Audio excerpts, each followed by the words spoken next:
To bol na teba. To bol na teba. Na teba. Určite na teba. Na Fila? Chudák, však on je tu DJ. Prestaň ho uražať.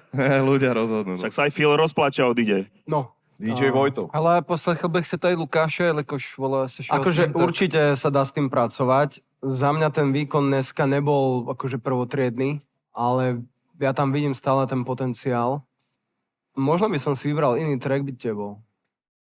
Chcel som dať niečo také, čo môžem použiť aj autotune, čo bude znieť dobre v klube, lebo vedel som, že to bude v klube a chcel som to aj klubovo celé poňať. Preto som až tak nedbal na to, na úplne každé slovíčko a intonáciu, proste chcel som tam dať energiu. To chápu, jakoby ten záměr jsem pochopil, ale právě, že vole, jakoby ten klub jsme momentálně my tři a ty potřebuješ to jakoby predat nám, víš co, že jo. A třeba nějaký oční kontakt nebo nějaká energie neprávě chyběla. Mne neprekážalo napríklad, že si sadol, ale chápem ten tvoj point.